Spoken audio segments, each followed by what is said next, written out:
аралыктан окутууну улантабыз. 10-класс алгебра жана анализдин башталышы сабагы. Темабыз тригонометриялык теңдемелер системасын чыгаруу. Экинчи сабак. Биринчи сабагында биз тригонометриялык теңдемелерди жаңы өзгөрмөнү киргизүү аркылуу чыгарган болчубуз. Силер менен математика мугалими Дамир эже. Бүгүнкү сабакта жөнөкөй тригонометриялык теңдемелерди чыгаруунун формулаларын кайталайсыңар. Тригонометриялык теңдемелер системасы менен таанышасыңар.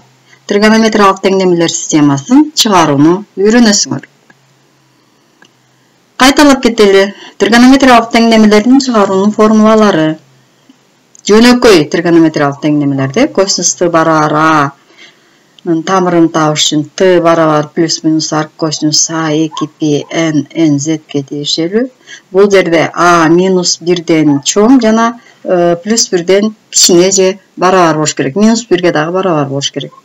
Синус t барабар a деген теңдемени жогорудагыдай 3 формула аркылуу тамырларын тапсак болот. T барабар минус 1'nin n даражасы арк синус a плюс p n тиешелүү z'ке же минус 1 кичине a'дан же барабар a плюс 1'ден кичине чоң же барабар минус 1ге a плюс 1'ден кичине же барабар. Тангенс t барабар a деген теңдемеде дагы тамырын табыш үчүн t барабар арк тангенс a плюс p n бүтүн сандардын көптүгүнө тиешелүү. Котангенсте дагы котангенс t барабар a теңдемесин чыгарууда тамырын төмөнкү формула менен табабыз. T барабар арк тангенс a плюс p n z'ке тиешелүү. Бул жерде эсиңерге сала кетсек, косинус t тригонометриялык функциялардын арасынан жуп функция. Ошон үчүн бул жерде 2 тамыр бар. Ал эми синус t тангенс, котангенс функциялары так функция болгондуктан алардын берилген аралыкта бирден гана жалгыз тамырга ээ экенин билебиз. Окуу китебинин 175-бетиндеги теңдемелер системасынын асын карап көрөлү. X плюс y барабар π косинус x минус косинус y барабар 1 деген теңдеме берилиптир. Теңдемени чыгаруу үчүн берилишин жазып алабыз. Андан кийин жөнөкөйлөтүп баштайбыз. Биринчи теңдемени бир өзгөрмөнү экинчиси аркылуу туюнтуп алса болот. X'ти y менен же болбосо y'ти x менен. Азыр биздин учурда x'ти y аркылуу туюнтуп алалы. Анын үчүн y'ти барабардыктын оң жагына алып өтсөк, карама каршы белги менен өтөт дагы x барабар p минус y болуп калат.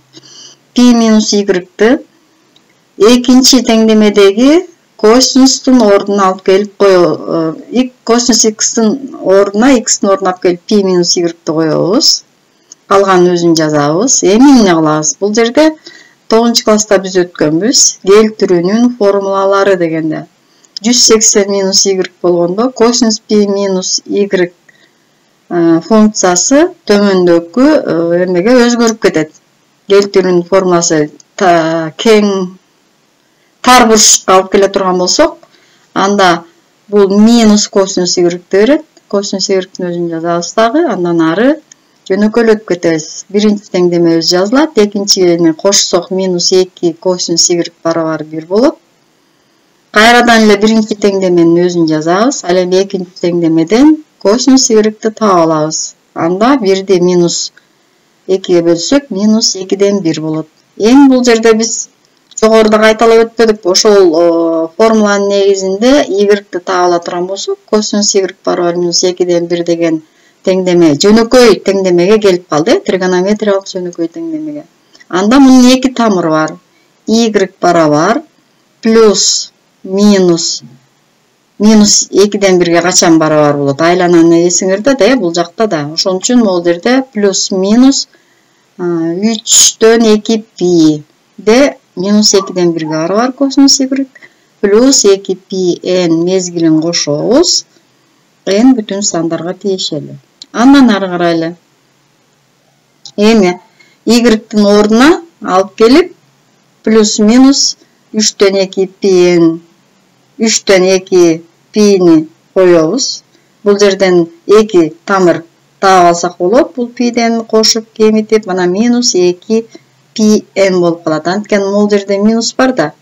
Анан биз алып келип койгондон кийин y-тин ордуна бул плюс минуска өзгөрүп кетти бул жердеги. А экинчи жообу y өзү эле жазылат. Бул теңдемелер системасы эки өзгөрмөдөн турат. Ошон үчүн биз x'ти таптык, анан y-ти таптык. Эми жообун кантип жазабыз? Жообу биринчи тамыры бул жерде эме берилген эмес, чектелген эмес, ошон үчүн мезгилин кошобуз. Пи плюс минус 3-төн 2 пи минус 2 пи n. Экинчиси плюс минус 3-төн 2 пи плюс 2 пи n. n z'ке тиешелүү. Демек теңдемелер системасынын жообу төмөндөгүдөй болот экен. Дагы бир теңдемелер системасын карап көрөлү. Ушул эле 175-чи көнүгүүнүн g-сын карап көрөлү. X плюс y барабар 2-ден пи экен. Синус квадрат x минус синус квадрат y барабар 1 экен. Муну кантип чыгарабыз? Чыгаруу үчүн биринчи берилишин жазып алалы. Жанагы биринчи теңдемеде эле, теңдемелер системасын чыгаргандай эле x'ти y аркылуу түнүтүп алалы. Y-ти оң жакка алып өтөбүз. 2-ден пи минус y болот. Экинчи теңдеменин өзүн эле жазып алдык. Синус квадрат x минус синус квадрат y деп, эми x'тин ордуна 2-ден пи минус y-ти коебуз. Бул жерде дагы эмне кылабыз? Келтирүүнүн формуласын колдонобуз. Буга чейин дагы биз y-тин астын минус кылып алышыбыз керек болчу да, Бул косинус y-га барабар болот. Плюс косинус y-га келтирүүнүн формуласы менен косинус y менен алмаштырдык. Анан косинус квадрат y минус синус квадрат y барабар 1 деген теңдемени алдык. Эми бул теңдеменин дагы негизги тригонометриялык теңдештиктерди колдонуп, косинус квадрат альфа синус квадрат альфа косинус 2 альфага барабар болчу. Ушуну менен алмаштырабыз теңдештик менен мына косинус 2y деп. Биринчи теңдеменин өзүн жаздык. Эми бул жерден кадимки эле формуланы колдонобуз. X'тин ордунда 2y турат. Косинус x 1ге барабар болгондо x барабар 2n деген жөнөкөй тригонометриялык теңдеменин жообун билебиз. Ошонун негизинде мына 2y барабар 2pn nz деп жазып алдык. Эми бул жерден мунун барабардыктын эки жагын 2-ден 1ге теңдемен, то есть теңдеменин эки жагын тең 2-ден 1ге көбөйтүп жиберсек, анда биз кайра эле ага тең күчтүү теңдемени алабыз. Y барабар pn nz'ке тиешелүү болот. Ал эми бул жерде болсо 2-ден пи минус y өзү жазылат. Эми y-тин ордуна коебуз. pn'ди койсок минус pn болуп калат. Y жообу өзү жазылат. Демек теңдеменин жообу 2-ден пи минус pn жана pn. n бүтүн сандардын көптүгүнө тиешелүү экен. Бүгүн балдар биз теңдемелер системасын чыгарууда эки мисалды көрдүк. Силер үйдөн тапшырма видео сабакты көрүп, мисалдарды түшүнүп жазып алгыла дагы. Ушул эле 175-чи номерден b-сын жана v-сын өз алдынча чыгарып көргүлө. Кийинки сабакта жолугушкуча саламатта болгула.